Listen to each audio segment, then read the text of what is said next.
أعوذ بالله من الشيطان الرجيم بسم الله الرحمن الرحيم الحمد لله رب العالمين بسم الله والصلاة والسلام على رسول الله صلى الله عليه وسلم رب اشرح لي صدري ويسر لي أمري واحلل عقدة من لساني يفقهوا قولي.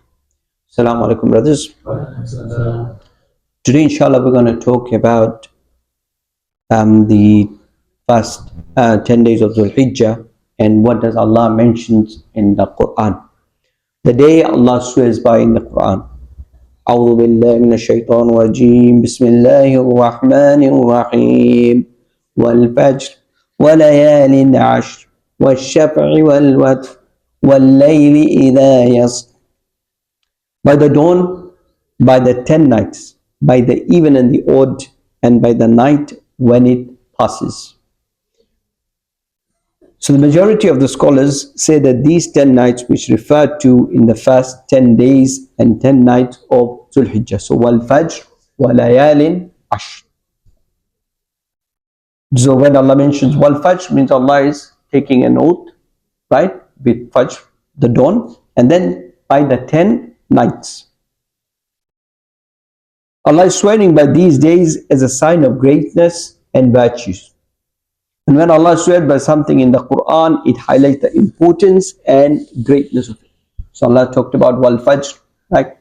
Is Fajr is an important time, brothers? What do you think?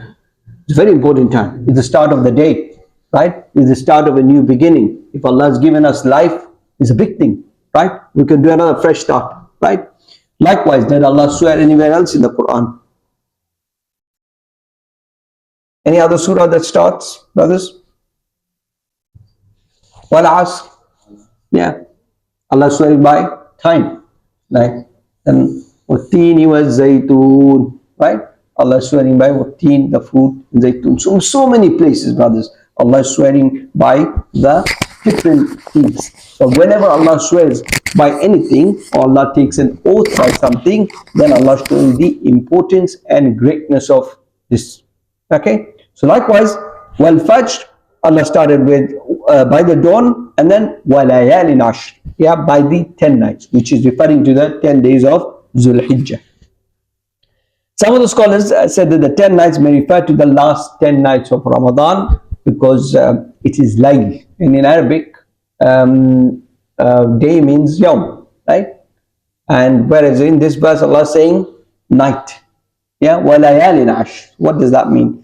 So some of the scholars have said it that maybe it's referring to the 10 nights of Ramadan, but what we need to understand, in Arabic, days and nights can sometimes be used interchangeably. Okay, so what it means basically, where it fits according to the context, Allah puts night and day likewise. Okay, so scholars mentioned that the linguistic style, this is the linguistic style of the Quran. Okay, this is the linguistic style of the Quran. So brothers, we need to know the Arabic language and do deep study of this, right? For now, for our understanding, walayalin ashr is referring to the 10 days of Dhul Hijjah. Okay, and in other places as well in the Quran, Allah mentioned in Surah Maryam, أعوذ بالله من الشيطان الرجيم ثلاث ليال سويا, 3 nights. So Allah is telling to Zakaria alayhi salam that he needs to fast what we call 3 nights. Usually it should be 3 days, when it fast for 3 days. But here Allah is saying night, right? And then in Surah Al-Imran, verse number 41, ثلاثة أيام إلا رمزا, 3 days except through gestures. So Zakaria alayhi salam said that he can only communicate with people through gestures. So in this case, in the second case, Allah is telling days, and in the previous case, Allah said night. Right? So it can be a bit confusing, but as we've understood here, that as the scholars have mentioned, that it is the linguistic style found out through the Quran. Okay, so Allah puts it where it is appropriate. So this is why sometimes we can't always go through the literal meaning. We have to look at the tafsir to understand the Quran. So either way, brothers, one thing we can conclude, the most virtuous night of the year are the last 10 nights of Ramadan. So Ramadan, the last 10 nights are the best nights. And when it comes to the most virtuous days of the year, these are the first 10 days of Dhul Hijjah. Okay?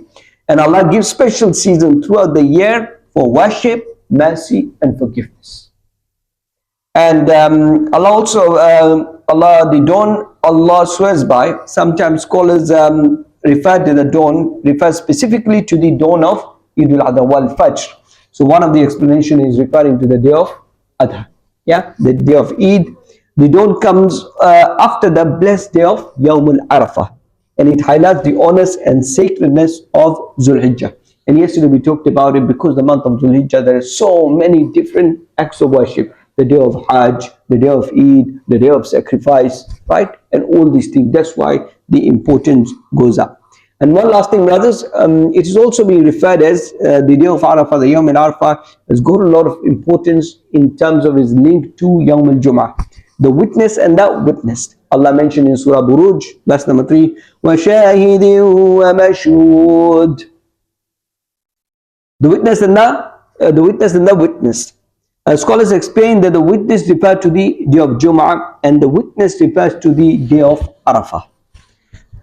So there is some similarity between Jum'ah and the day of Arafah. Jum'ah is the best day of the week, right?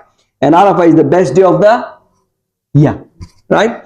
Both contain special moments where dua is accepted. The time before Maghrib is especially virtuous for supplication. So we know the Yawm al-Jum'ah today, for example, Asr to Maghrib is a very good time to make dua. And the hadith of the Prophet ﷺ narrated in Sahih Bukhari and Muslim, there is an hour on Friday in which no Muslim asks Allah for something while praying except that Allah gives it to him. So day of Friday, very important, brothers, from Asr to Maghrib, make sure that we make dua to Allah. And on the day of Arafah, full day we should be busy asking Allah for forgiveness. So some points of reflection, brothers, and we're going to close inshallah. So we need to take advantage of the blessed times before they pass. Alright, so the time is coming, Yawm al-Arafah is coming, today Friday is coming. If you don't take importance, the day is going to pass by. Yeah, so we need to basically tie our belt and make the use of it and ask Allah for forgiveness. Increase in the worship in Dhul Hijjah, the days that's left, increase in ibadah. Wake up before Fajr and make dua to Allah and prayer. Increase in the dhikr, Qur'an, charity, tawbah, and very important, takbir. Okay, Allahu Akbar, Allahu Akbar, Allahu Akbar, la ilaha illallah, Allahu Akbar, Allahu Akbar, lillahi alhamd. And do not waste sacred opportunity through the negligence. Don't waste your time like doing, sit in front of TV and let me have a, watch, a program, sometimes, or watch a drama, for example. Don't do that because the time is very valuable. I'm saying this, brother, sometimes I could be guilty, forgive me. And Allah continually gives opportunity for forgiveness and mercy. Allah wants to have mercy upon us, forgive us. And the believer should strive to spiritually active through the year. And we as believers, we should need to stay active in the ibadah of Allah, and especially in this month. We ask Allah to help us make the most of these blessed times and make the most, make us among the people of obedience and close us to Allah. Wa akhir da'wana alhamdulillahi rabbil alameen.